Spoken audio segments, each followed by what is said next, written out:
Hello, and welcome to this live read of Mrs. Frisby and the Rats of Nimh by Robert C. O'Brien. Today we'll be reading chapters 10 and 11. So let's begin. Chapter 10, Brutus. "Stop where you are," said the rat. "How did you get in here?" I walked in," said Mrs. Frisby, keeping her voice calm with an effort. "I found a branch with the thorns smoothed off. I pushed it back and found—" "I know," said the rat rather rudely.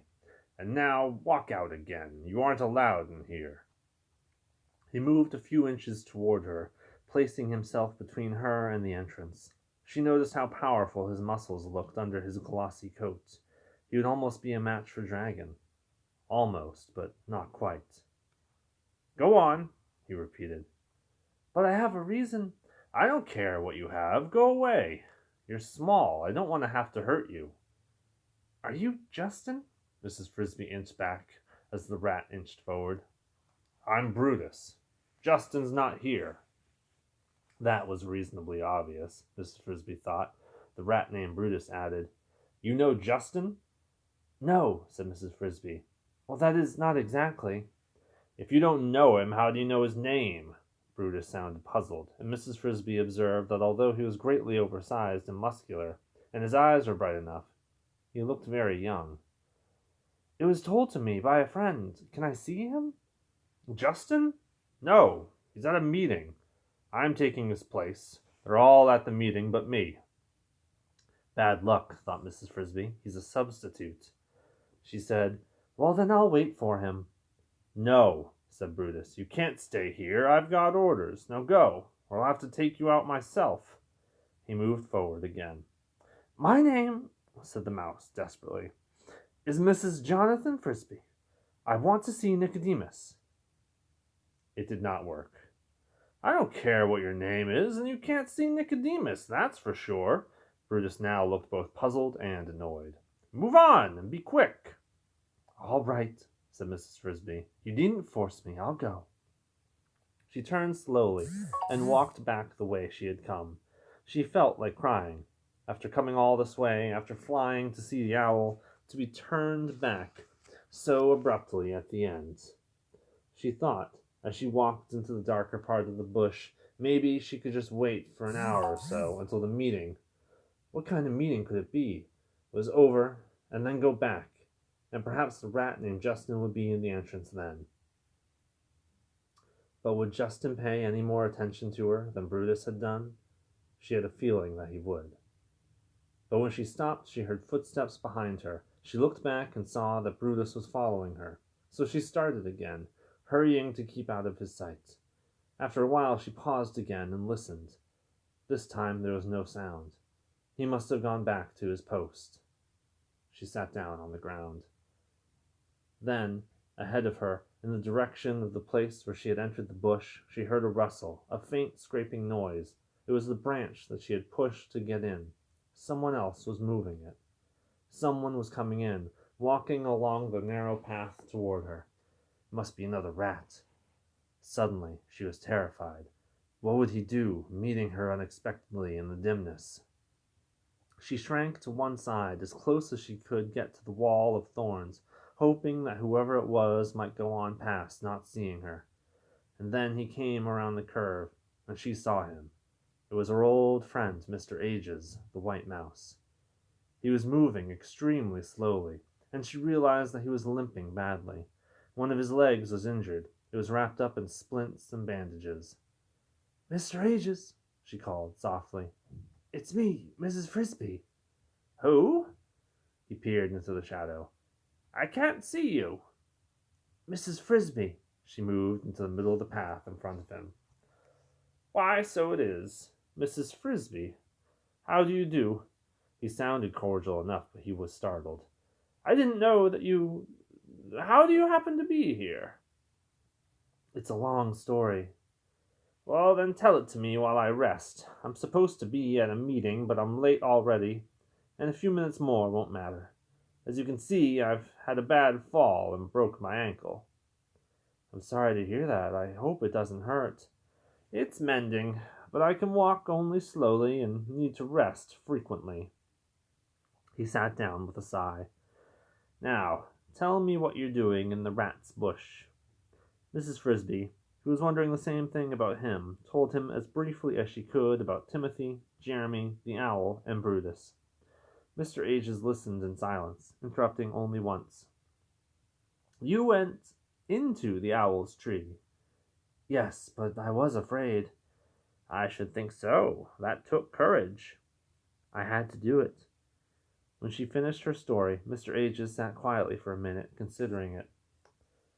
"Poor Timothy," he said at last. "I should have thought of that myself, but of course, when I gave you the medicine, the weather had not yet turned warm. Then I fell and broke my leg, and I forgot all about it." He stood up. "I think," he said, "that you should come with me back to the entrance." "But I can't. Brutus will still be there." "Mrs. Frisby, having done all that you have done, you are not going to give up now.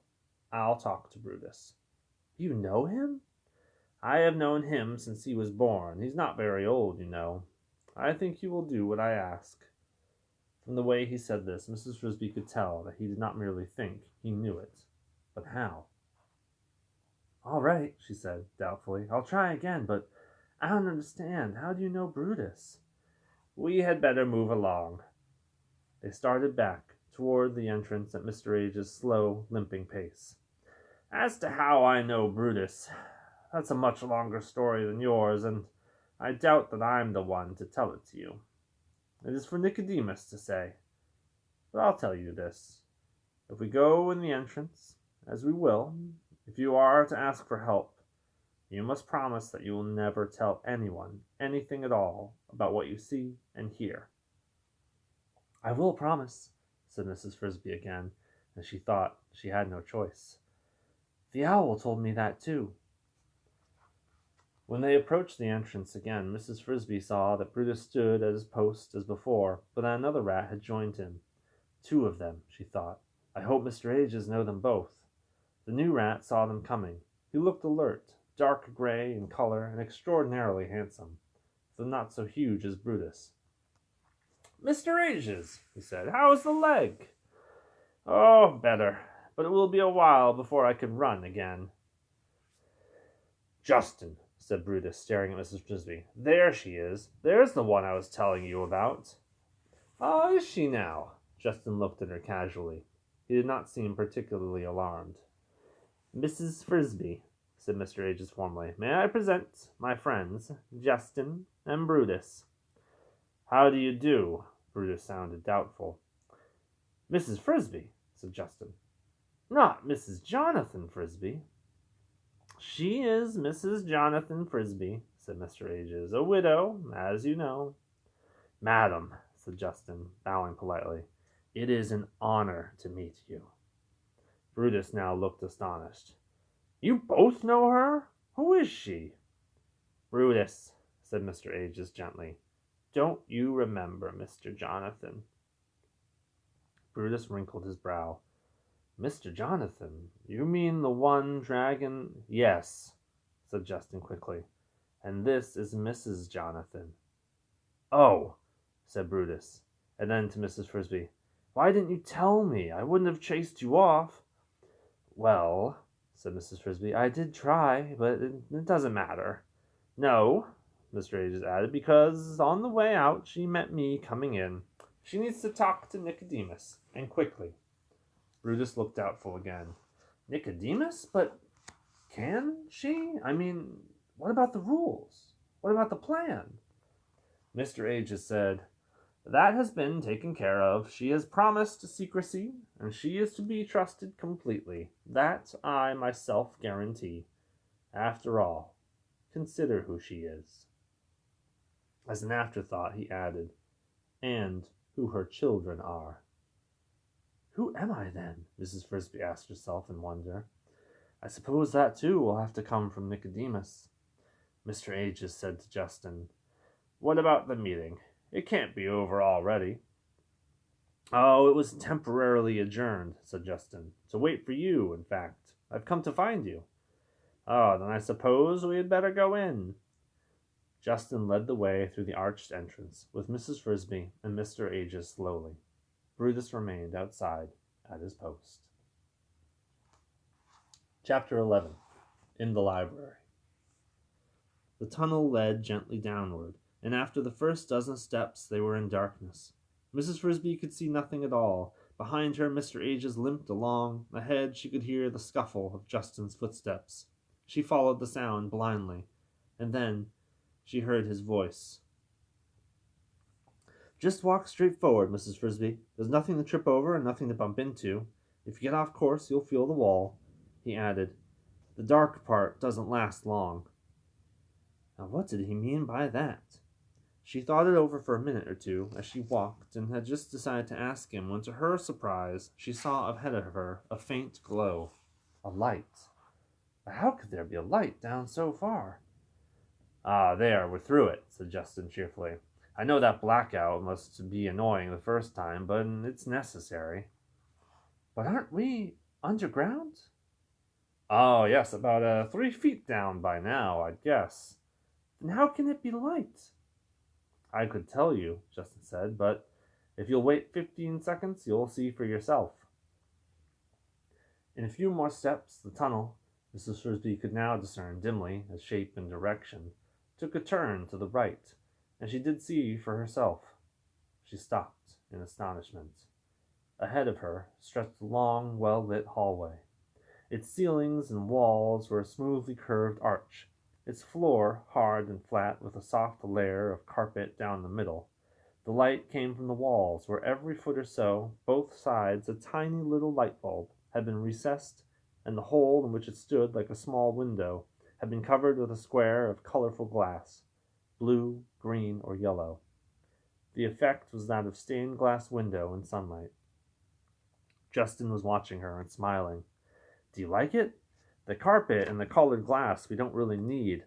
Some of the wives did that on their own, just for looks. They cut the glass, believe it or not, from old bottles.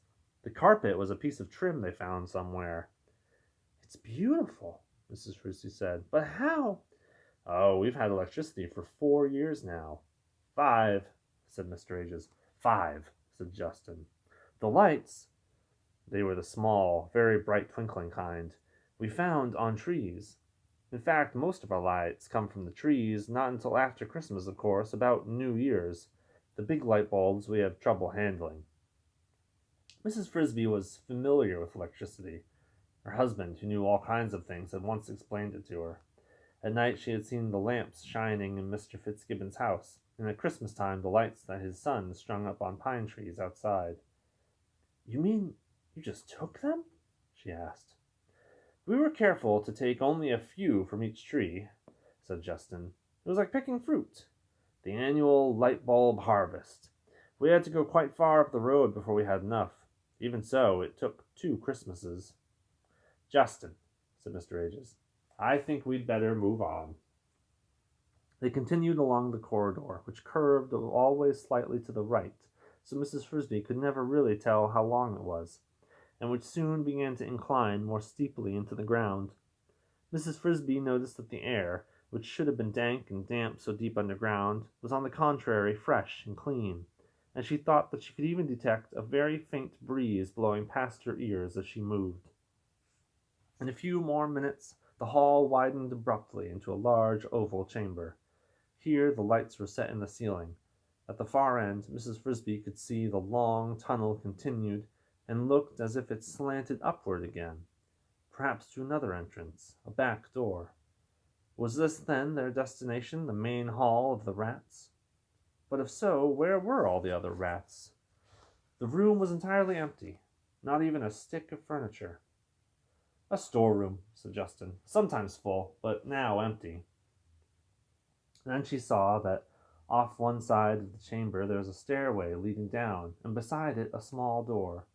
Justin led them to the door. "For freight only," he said, with a grin at Mr. Aegis. "But considering your limp, I think we can make an exception. The stairs wouldn't be easy." Mrs. Frisby looked at the stairway. It went down in a spiral, and each step was neatly inlaid with a rectangular piece of slate. She couldn't tell how far down it led, since after the first turn of the spiral she could see no more, but she had a feeling it was a long way down. As Justin said, it would be hard for Mr. Ages.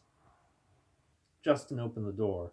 It led into a square room that looked like a closet. "After you," he said. Mrs. Frisby went in, and the others followed, and the door swung shut. On the wall were two knobs. Justin pushed one of them, and Mrs. Frisby, who had never been in an elevator before, gasped and almost fell as she felt the floor suddenly sink beneath her feet. Justin reached out a hand to steady her. "It's all right," he said. "I should have warned you." "But we're falling." "Oh, not quite. We're going down, but we've got two strong cables and an electric motor holding us."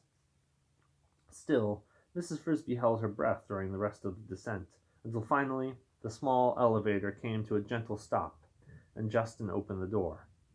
Then she breathed again and looked out. The room before her was at least 3 times as big as the one they had just left, and corridors radiated from it as many directions as petals from a daisy. Directly opposite the elevator, an open arch led into what looked like a still larger room, seemingly some kind of an assembly hall, for it had a raised platform at one end. And now there were rats. Rats by the dozens. Rats standing and talking of groups of 2s and 3s and 4s. Rats walking slowly. Rats hurrying. Rats carrying papers. As Mrs. Frisby stepped from the elevator, it became obvious that strangers were a rarity down there, for the hubbub of a dozen conversations stopped abruptly, and all heads turned to look at her. They did not look hostile, nor were they alarmed, since her 2 companions were familiar to them, but merely curious. Then, as quickly as it had died out, the sound of talking began again, as if the rats were too polite to stand and stare. But one of them, a lean rat with a scarred face, left his group and walked toward them. "Justin, Mr. Ages, and I see we have a guest." He spoke graciously, with an air of quiet dignity, and Mrs. Frisby noticed 2 more things about him. First, the scar on his face ran across his left eye, and over this eye he wore a black patch fastened by a cord around his head. Second, he carried a satchel, rather like a handbag, by a strap over his shoulders. "A guest whose name you will recognize," said Justin. "She is Mrs. Jonathan Frisby. Mrs. Frisby, this is Nicodemus." "A name I recognize indeed," said the rat called Nicodemus. "Mrs. Frisby, are you perhaps aware of this? Your late husband was one of our greatest friends. You are quite welcome here." "Thank you," said Mrs. Frisby, but she was more puzzled than ever. "In fact, I didn't know that you knew my husband, but I'm glad to hear it, because I've come to ask your help." "Mrs. Frisby has a problem," said Mr. Ages, "an urgent one." "Well, if we can help you, we will," said Nicodemus. He asked Mr. Ages, "Can it wait until after the meeting? Maybe an hour?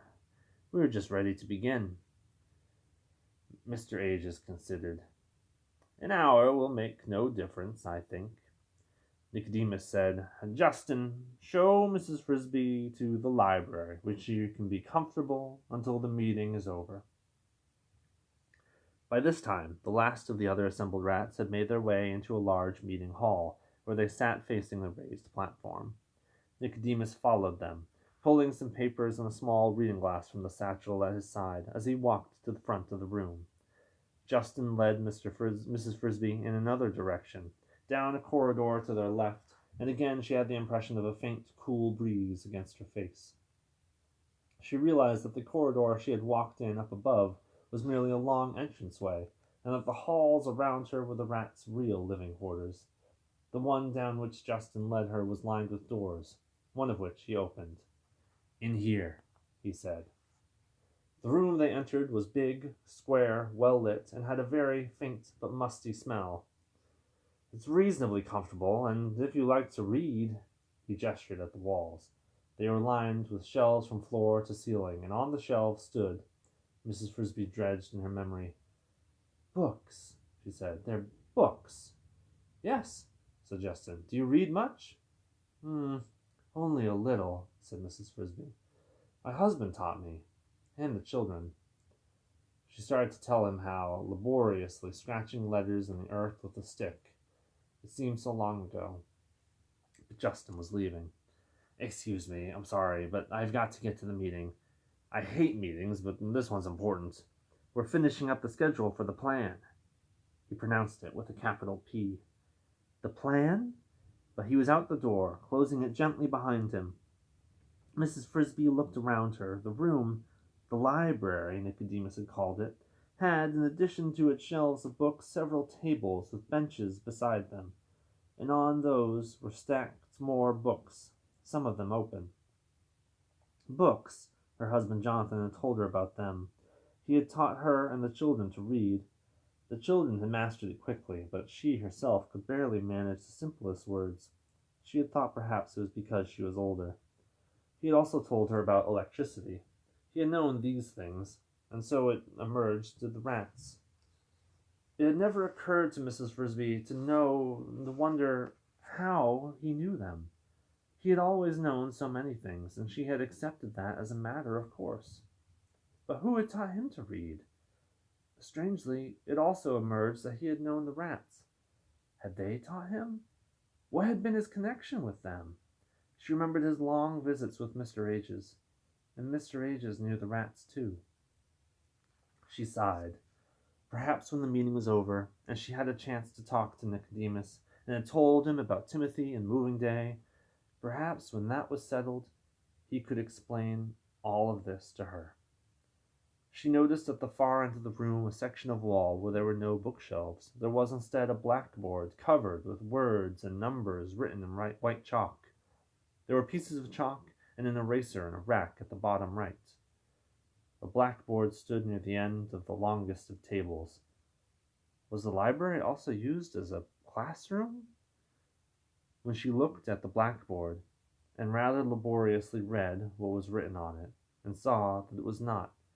It was rather a conference room, and at the top of the board, in large letters, were printed the words, "The Plan of the Rats of Nimh." Well, that's the end of chapter 11. Come back tomorrow, we'll read chapters 12 and 13 of Mrs. Frisby and the Rats of Nimh by Robert C. O'Brien. I hope you enjoy the rest of this quite blustery day, and I will see you guys tomorrow at 1:30. Have a good one.